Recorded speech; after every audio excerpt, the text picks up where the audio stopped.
శ్రీకైవల్యపదంబు చేరుటకునై చింతించెదన్ లోకరక్షైకారంభకు భక్తపాలన కళా సంరంభకున్ దానవోద్రేక స్తంభకు కేళిలోల విలసదృగ్జాల సంభూత నానా కంజాత భవాండ కుంభకు మహానందాంగనాడింభకున్. శ్రీరామచంద్ర పరబ్రహ్మణే నమః. పోతన భాగవతము సరళ గద్యానువాద సహితము అష్టమ స్కంధము వామన చరిత్ర మొదటి భాగం. పరీక్షన్ మహారాజు శుక మహర్షిని ఇలా అడిగాడు. విష్ణువు పూర్ణ పురుషుడు, పూర్ణకాముడు, నిర్వికారుడు, లక్ష్మీదేవితో కూడినవాడు. అటువంటి వాడు బలిచక్రవర్తిని ఎందుకోసం 3 అడుగులు దానం అడిగాడు? ఏ తప్పు లేకుండా పుణ్యాత్ముడైన బలిని ఎందుకు బంధించాడు? ఈ కథ వినాలని కుతూహలంగా ఉన్నది అని అడిగిన పరీక్షితుతో శుకుడు ఇలా అన్నాడు. బలిచక్రవర్తి ఇంద్రుని చేతిలో ఓడిపోయి శుక్రాచార్యుని దయ వల్ల తేరుకున్నాడు. శుక్రునికి కనికరం కలిగేటట్లు శిష్యుడై సేవించాడు. బలి భక్తికి శుక్రుడు మెచ్చుకున్నాడు. బలిచేత నియమపూర్వకంగా విశ్వజిత్ యాగాన్ని చేయించాడు. బలిచక్రవర్తికి హోమాగ్ని నుండి బంగారు వస్త్రాలు కప్పిన రథము, సూర్యుని గుర్రాల వంటి గుర్రాలు, సింహపు జెండా, గొప్ప విల్లు, అంప పొదుల జంట, కవచము లభించాయి. పుణ్యాత్ముడైన తన తాతగారు ప్రహ్లాదుడు వాడిపోని పద్మాల దండ ఇచ్చాడు. శుక్రుడు చంద్రుని వంటి తెల్లని శంఖం ఇచ్చాడు. బలిచక్రవర్తి విశ్వజిత్ యాగంలో లభించిన ఆయుధాలను, తాత ఇచ్చిన పూలదండను ధరించి పగవారిపై పగ తీర్చుకొనవలెనని నిశ్చయించాడు. పెద్దలకు నమస్కరించాడు. బ్రాహ్మణులను సంతోషపెట్టి వారి దీవెనలు అందుకున్నాడు. నిగనిగలాడే రథంపై కూర్చుని కొండ శిఖరాన ప్రచండంగా మండే కారుచిచ్చు వలె ప్రకాశించాడు. బలిచక్రవర్తితో సమానమైన బలము గల దైత్య సేనాధిపతులు ఆయన ముందు వినమ్రులై నిలిచారు. వారు మృత్యుదేవతను, యమధర్మరాజును దండింపగల ఉద్దండులు. దేవతలు, సిద్ధులు, సాధ్యులు, గంధర్వులు మొదలైన వారిని భంగపరిచినవారు, దిక్కులను ముక్కలు చేయగలిగిన వారు. ఓ పరీక్ష నరేంద్ర, బలిచక్రవర్తి తన చూపులతో ఆకాశాన్ని కబళిస్తూ నింగిని నేలను తలక్రిందులుగా చేయాలని పొంగిపడుతూ దేవతల రాజధానికి బయలుదేరాడు. కనియన్ పుణ్యజనౌకమున్ విగత రోగ స్వప్న పీడాన్న ఖాదన సంశోకమున్ పుష్ప పల్లవ ఫలోద్దామ ద్రుమానీకమున్ స్వనితోద్దూత పతాకమున్ ప్రవిచరద్వైమానికానీకమున్ ఘనగంగా సలిలైకమున్ మఘవయుక్త శ్రీకమున్నాకమున్. బలిశాలి అయిన బలిచక్రవర్తి దేవేంద్రునిపై పగ తీర్చుకోవడానికి వేగంగా దీర్ఘమైన ప్రయాణం సాగించి స్వర్గలోకాన్ని సమీపించాడు. స్వర్గం పుణ్యాత్ములకు నివాస స్థానం. అక్కడ రోగాలు, చెడు కలలు, ఆకలి బాధలు, దుఃఖాలు ఉండవు. అక్కడ పూల చెట్లు, పండ్లు నిండుగా ఉండే చెట్లు దండిగా ఉన్నాయి. గాలికి సవ్వడి చేస్తూ జెండాలు ఎగురుతున్నాయి. దేవతల విమానాలు తిరుగుతున్నాయి. పవిత్రమైన ఆకాశ గంగా నదీ జలాలు ప్రవహిస్తుంటాయి. అది దేవేంద్రుని రాజధాని. ఆ దేవేంద్రుని స్వర్గపట్టణం సముద్రం మాదిరిగా అనిమిష కౌశిక వాహిని విస్తృతమై ఉన్నది. ఆ పట్టణం వేదవాక్యం మాదిరిగా ఆకల్మష సువర్ణ ప్రభూతమై ఉన్నది. ఆ పట్టణం శివుని కంఠం మాదిరిగా భోగిరాజ కాంతమై ఉన్నది. ఆ పట్టణం వృత్త సమూహం వలె సదా గురు లఘు నియమాభిరామమై ఉన్నది. ఆ పట్టణం శ్రీరామచంద్రుని తేజస్సు వలె ఖరదూషణాది దోషాచరులకు చేరరానిదై ఉన్నది. ఆ పట్టణం విద్వాంసుని చరిత్రం వలె అమలాంతరంగ ద్యోతమానమైనది. ఆ పట్టణం అభిమానవంతుని ప్రవర్తనం వలె సన్మార్గ భాతి సుందరమైనది. ఆ పట్టణం అందమైన ఉద్యానవనం వలె రంభాంతాశోక పున్నాగమైనది. ఆ పట్టణం సురపున్న వృక్షం వలె సురభిసుమనో విశేషమైనది. ఆ పట్టణం ఆదిశేషుని శిరస్సు వలె ఉన్నత క్షమా విశారదమైనది. ఆ పట్టణం శరత్కాలం మాదిరిగా ధవళ జీమూత ప్రకాశితమైనది. ఆ పట్టణం కృష్ణాజిన దానం వలె సరసతిలోత్తమమైనది. ఆ పట్టణం ఉత్తమ పురుషుని వాక్కు వలె అనేక సుధారస ప్రవర్షమైనది. ఆ పట్టణం వర్ష ఋతువు ప్రారంభం వలె ఉల్లసదింద్రగోపమైనది. ఆ పట్టణం నందీశ్వరుని మూపురం వలె విచక్షురార్యాలంకృతమైనది. ఈ విధంగా ఐశ్వర్యవంతమైన పరమ ధన్యమైన ఆ అమరావతి నగరానికి చేరి బలిచక్రవర్తి ఆ నగరం కోటను చుట్టుముట్టడానికి సైన్యాలకు ఆజ్ఞ ఇచ్చాడు. మార్గాలన్నీ అరికట్టి గట్టి పట్టుదలతో ఉన్నాడు. విషయం తెలుసుకున్న దేవేంద్రుడు బృహస్పతితో బలిచక్రవర్తి దండెత్తి వచ్చిన సంగతి చెప్పాడు. వాడు ప్రళయాగ్ని వలె మండిపడుతున్నాడు. క్రూరులైన రాక్షసులతో కూడి ఉన్నాడు. మనతో ఓడిపోయి ఈనాడు తిరిగి మళ్ళీ మన పైకి వచ్చాడు. ఏ తపస్సు వల్ల వానికింత శక్తి వచ్చిందో, ఈ దురాత్ముడు ఎవరి సహాయాన్ని పొందాడో, వీనిని గెలిచే మార్గమేది, ఏమి చేయాలి, పరాక్రమంతో వీనిని రణరంగంలో ఎదురించి నిలువగల వీరుడెవడు అని బలిచక్రవర్తి ఆకాశాన్ని కబళించేటట్లున్నాడు. మేరు పర్వతం కట్టి ఎత్తు పెరిగి విర్రవీగుతున్నాడు. కాల యముని వలె వచ్చి మన మీద పడ్డాడు. తిరుగుబడితే బ్రహ్మను కూడా వీడు భంగపరుస్తాడు అని ఇంద్రుడు వాపోయాడు. మహాత్మా, రాజ్యాన్ని వీడికి వదిలిపెట్టడానికి వీలు లేదు. యుద్ధానికి వెళ్ళడానికి వీలు లేదు. వెళితే తిరిగి రాగలమనే నమ్మకమూ లేదు. ఈ రాక్షసుని చేతిలో ప్రాణాలు కోల్పోలేము. వీని బారి నుండి తప్పించుకొని బ్రతికే దారి ఏది అంటూ అడిగిన ఇంద్రునితో బృహస్పతి ఇలా అన్నాడు. దేవేంద్ర, బ్రహ్మవాదులైన భృగువంశపు బ్రాహ్మణులు వీనికి బల సంపదను సమకూర్చారు. ఈ రాక్షసుని ఎదిరించడానికి విష్ణువుకు శివునికి తప్ప నీకు నాకు నిన్ను మించిన ఇంకెవరికి కానీ శక్తి చాలదు. నీవిప్పుడు రాజ్యాన్ని రాజధానిని విడిచిపెట్టి వెళ్లడమే మేలు. పగవారికి కష్టాలు వచ్చినప్పుడు పసిగట్టి మళ్ళీ తిరిగి రావడం మంచిదని నా అభిప్రాయం. బలికి బ్రాహ్మణుల శక్తి వల్ల బలం సమకూరింది. ఇకపైన వీడు బ్రాహ్మణులను గౌరవించడు. దానివల్ల వీని పరాక్రమం సన్నగిల్లుతుంది. అంతవరకు శత్రువు పేరు కూడా ఎత్తవద్దు. శత్రువుని ఎదిరించి జయించాలి, లేదా వానితో సమానంగానైనా పోరాడాలి, లేదా రణరంగంలో వీరమరణం పొందాలి. గెలుపు, సమానత్వము, మరణము కలుగని పక్షంలో ముందుగా తొలిగి వెళ్ళిపోవడమే మంచిది అన్నాడు బృహస్పతి. ఇట్లు దేవతల రాజధాని రాక్షసుల వశమైనదని దేవతలు తల దిక్కుకు తలదాచుకోవడానికై వెళ్ళిపోయారని విని వారి తల్లి అదితి బాధపడుతూ కన్నీరు పెట్టుకుని తన భర్త అయిన కశ్యప ప్రజాపతి వద్దకు వెళ్ళి దేవతల కష్టాలు తొలగిపోయే మార్గం చెప్పమని వేడుకున్నది. దానికి కశ్యప ప్రజాపతి దేవి, భగవంతుడు జనార్దనుడు దయాసముద్రుడు సర్వాంతర్యామి అయిన విష్ణువుని ఆరాధించు. ఆయన సంతోషిస్తే నీ కోరికలు నెరవేరుతాయి అని కశ్యప ప్రజాపతి అదితికి పయోభక్షణమనే వ్రతాన్ని ఉపదేశించాడు. అదితి పాల్గొన మాసం శుక్లపక్షం మొదటి దినాన ఆ వ్రతాన్ని ప్రారంభించింది. 12 దినాలు యథావిధిగా భగవంతుని పూజించింది. వ్రతం ముగియగానే నియమవంతురాలైన ఆమెకు విష్ణువు ప్రత్యక్షమయ్యాడు. ఆయన చతుర్బాహుడు, శంఖాన్ని, చక్రాన్ని, గదను ధరించి ఉన్నాడు. పచ్చని పట్టు వస్త్రాన్ని కట్టుకున్నాడు. కన్నులకు కానరాని భగవంతుడు ఆమె కన్నుల ఎదుట సాక్షాత్కరించాడు. అదితిదేవి ఆ దేవదేవుని రూపాన్ని చూపులతో తనివితీరా త్రాగింది. నిండు సంతోషంతో మైమరచి ఆ స్వామిని మృదు మధుర వాక్కులతో ఇట్లా స్తుతించింది.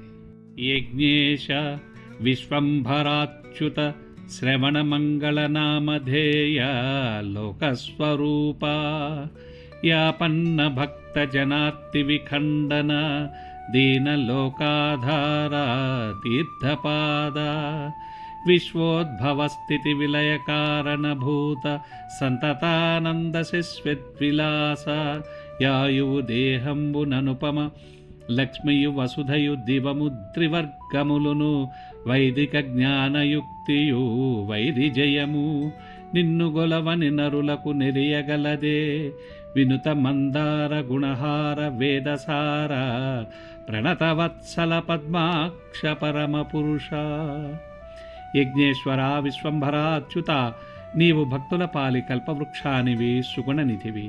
పూజించే వారిని బ్రోచేవాడవు, కమలాల వంటి కన్నులు గలవాడవు, పరమాత్ముడవు, వేదాలకు ఆధారమైన వాడవు, అంతటా నిండి ఉన్నవాడవు, లోకమే రూపమైన వాడవు, దిక్కులేని దీనులను చేరదీసేవాడవు, పాదంలో పవిత్రమైన గంగానది కలవాడవు, లోకాలు పుట్టి పెరిగి గిట్టడానికి కారణమైన వాడవు, ఎల్లప్పుడూ ఆనందంతో అలరారేవాడవు, శాశ్వతమైన లీలా విలాసాలు కలవాడవు, ఈ లోకంలో మంచి ఆయుష్షు, మనుగడ, కలిమి, ఇహము, పరము, ధర్మార్థకామాలు, వేద విజ్ఞానము, శత్రుజయము నిన్ను పూజించని వారికి లభించవు కదా. తండ్రి, బలవంతులైన రాక్షసులు నా బిడ్డలైన దేవతలను బెదిరించి స్వర్గలోకాన్ని పాలిస్తున్నారు. ఆ బెంగతో దేవతల కన్న తల్లినైన నాకు కంటికి నిద్ర కరువైంది. నా బిడ్డల బాధ పోగొట్టి కాపాడు అని పలికిన అదితి మాటలు విని శ్రీ మహావిష్ణువు చిరునవ్వు చిందించాడు.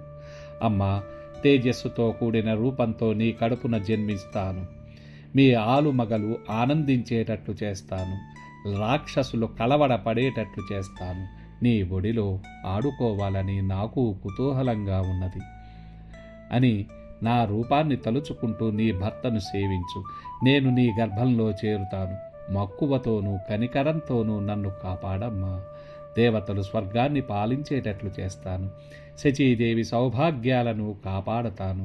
రాక్షసులను అధికారం నుంచి తొలగిస్తాను. వారి ఇల్లాండ్ర సొమ్ములను ఊడతీస్తాను.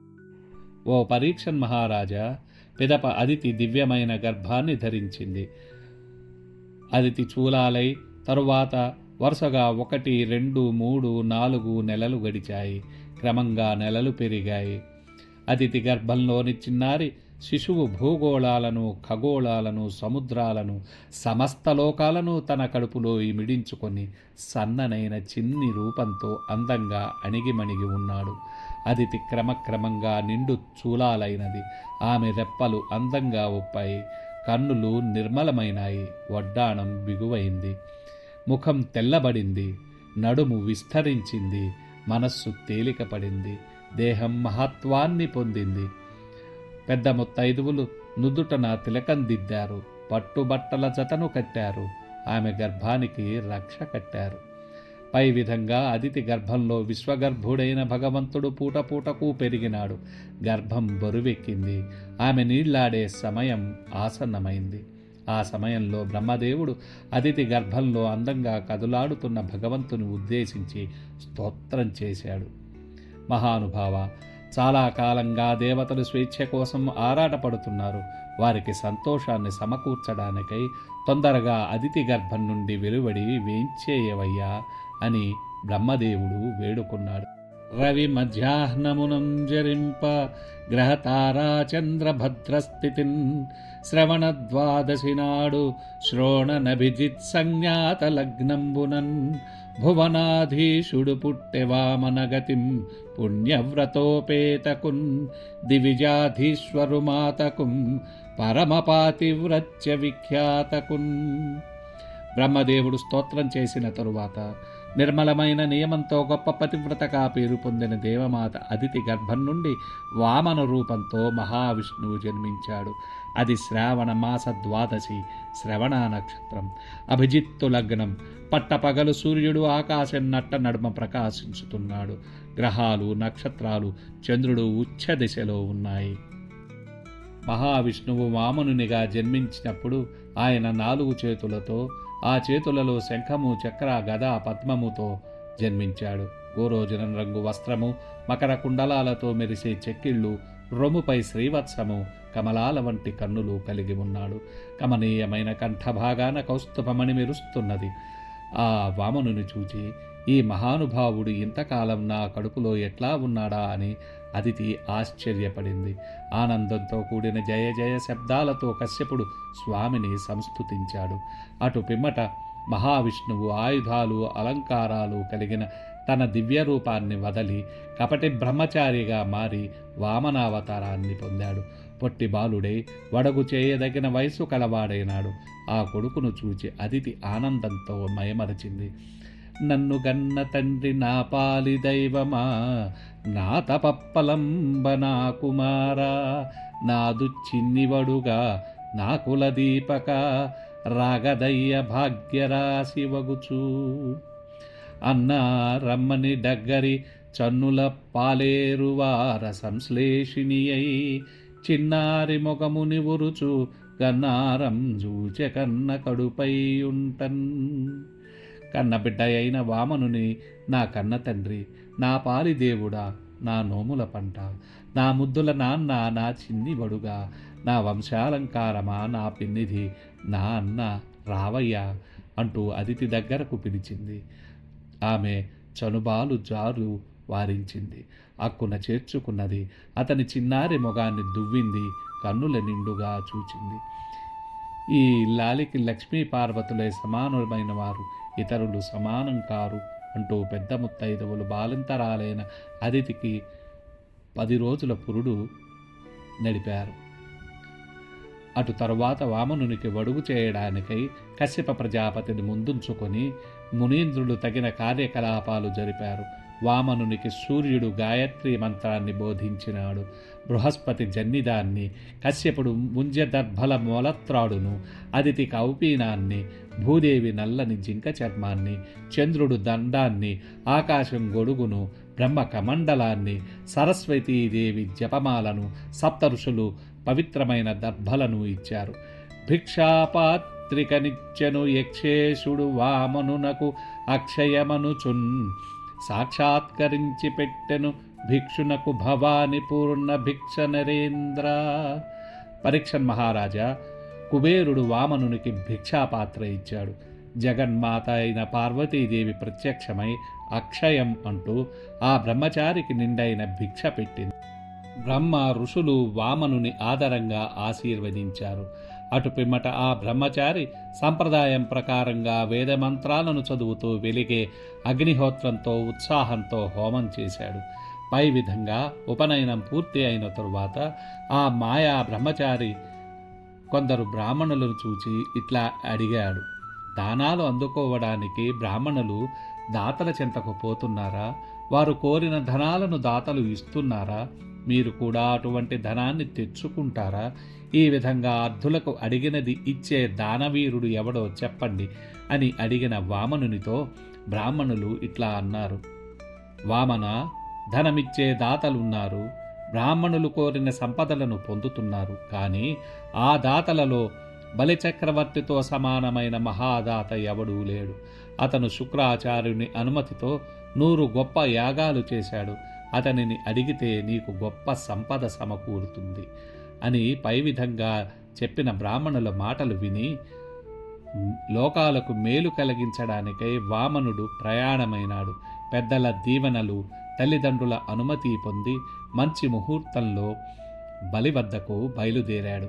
వామనుడు మిక్కిలి బక్క చిక్కిపోయిన దేవేంద్రుని కాపాడకోరి పేదవాని వలె బలిచక్రవర్తిని దానమడగడానికి సంకల్పించాడు.